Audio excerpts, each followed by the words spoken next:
Petkova, centrifuga.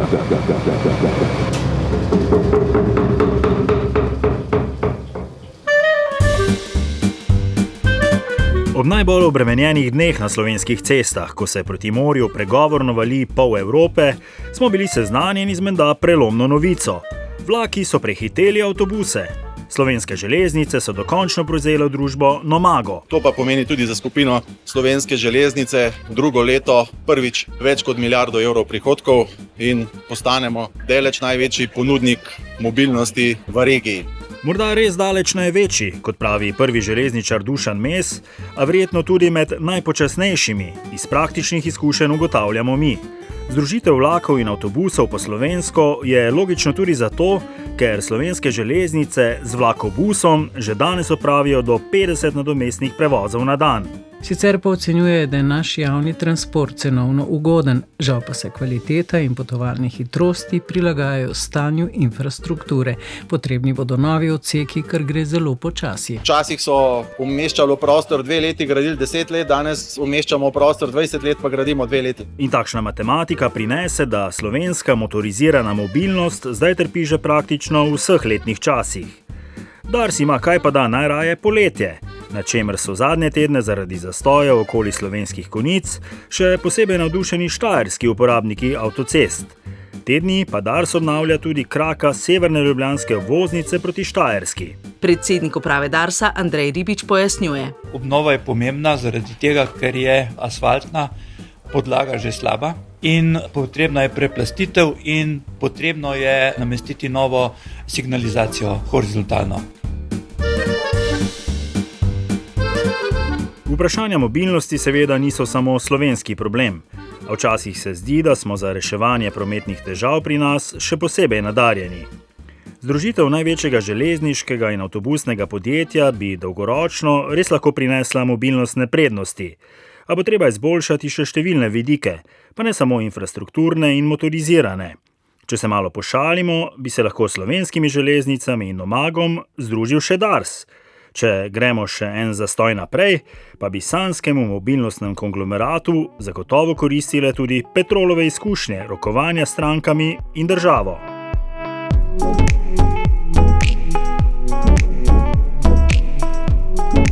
Bolj kot na ceste smo radi ponosni na domače blagovne znamke, četudi nas trgovci vse bolj bombardirajo z oglasi za lastne prehrambene znamke. Ne gre se samo za znamke, gre se za to, da se prodaja vse povprek. Ko se zgodi prodaja kakšne nostalgične slovenske znamke, smo žalostni, kot je bilo nedavno s Kekec pašteto in je te dni s čokolado Gorenjka in bonboni Šumi, ki roko na srce že zdaj formalno nista bili v slovenski lasti, niti ne več med najbolj priljubljenimi sladkarijami.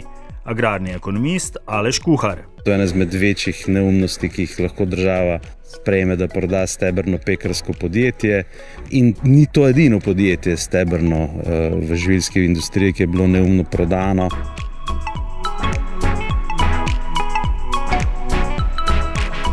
Svojevrstne blagovne znamke z močnim negativnim predznakom pa so tudi vojne. V zakulisju najbolj izpostavljenih svetovnih konfliktov tlijo nova plamena sovraštva. Zastoji v pogajanjih za mir na Bližnjem vzhodu in v Ukrajini so žal postali že nekaj povsem običajnega. Rusija in Ukrajina sta po sinočnjem 3. krogu pogovorov v Carigradu, na katerem sta se dogovorili le za izmenjavo po 1200 vojnih ujetnikov, nadaljevali napade. Medtem ko so se v Carigradu neuspešno pogajali Ukrajinci in Rusi, je pokrovitelj pogajanj, turški predsednik Erdogan, na Cipru ponovno zahteval samostojnost turškega dela otoka. Erdogan podpira rešitev 2 držav in pravi, da je čas, da to spozna tudi mednarodna skupnost, ki skuša doseči združitev otoka. Spretni in avtoritarni voditelj, pozabili smo že, kako je pred meseci v zapor spravil svojega opozicijskega tekmeca, v senci svetovnih konfliktov utrjuje svojo agendo in čaka na priložnost, da si odreže svoj kos pogače. V svetu se je znova razplamenel še en spor, ki sicer tli že več kot stoletje. Na mejnem območju med Tajsko in Kambodžo so izbruhnili spopadi. Kambodža in Tajska trdita, da sta njuni vojski streljali v samoobrambi. Klasičen vzorec še enega konflikta, tokrat v Aziji, ki nemajo kaj pa da svoje interese tudi velesile. V reševanje spora se je že vključila Kitajska. Kitajska je že leta zaveznica Kambodže, v državo je vložila več milijard evrov investicijskih sredstev. V Pekingu je potekal vrh med Kitajsko in Evropsko unijo, ki pri gospodarskih in političnih vprašanjih pričakovano ni prinesel preboja. Diplomatsko zapakirano so našli nekaj delnih rešitev, kar v praksi pomeni, da ključna vprašanja glede blagovne menjave in carin niso rešena. In kot radi poudarjajo v Bruslju, je Kitajska sistemski rival in gospodarski tekmec, a tudi partner pri nekaterih globalnih temah, kot je boj proti podnebnim spremembam. Tudi glede svetovnih konfliktov so ostali pri floskulah o upanju po čimprejšnji sklenitvi trajnega in pravičnega miru.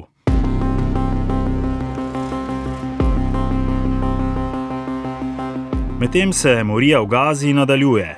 Samo v četrtek je bilo po navedbah palestinskih virov ubitih najmanj 41 ljudi. Med njimi so mnogi čakali na humanitarno pomoč.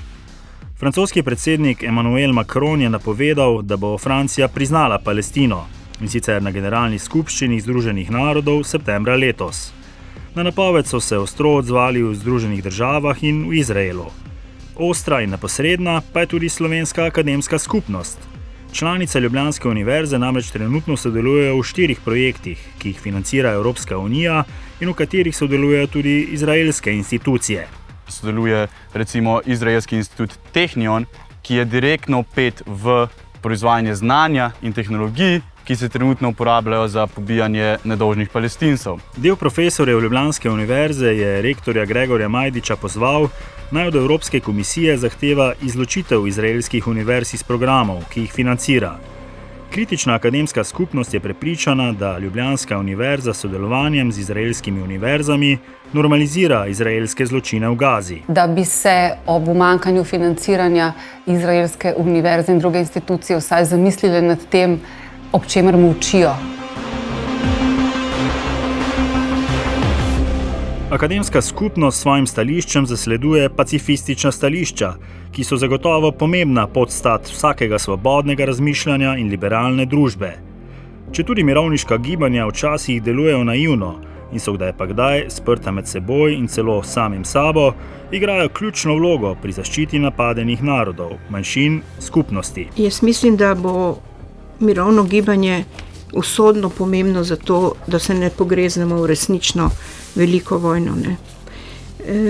In to gibanje obstaja. Resnično je, da ni javno zelo vidno in resnično je tudi to, da ni dovolj dobro med seboj povezano. Sonja Lokar iz ženskega lobija Slovenije je v radijski intelekti izluščila ključen vpliv mirovniških gibanj. Ker če gledamo samo slovensko situacijo, je zelo zanimivo, kako je pravzaprav mirovniško gibanje na dnevni red postavilo prava vprašanja. Ni dobilo pravih odgovorov, ampak pravo vprašanje je postavilo. Zakaj ne priznamo Palestine? Na koncu je morala oblast priznati. Hočeš, nočeš, moraš. Hoče ali noče, elita je vsaj na papirju v demokratičnih družbah vendarle vsaj delno še vedno odvisna od ljudi. In prav je, da se politični eliti nepopustljivo nastavljajo najbolj zloščena ogledala. Prvakinja tedna na prvem programu Radia Slovenija je bila Ana Schnabel, pisateljica, letošnja dobitnica Kresnika in kolumnistka britanskega časnika The Guardian, je zelo neposredna.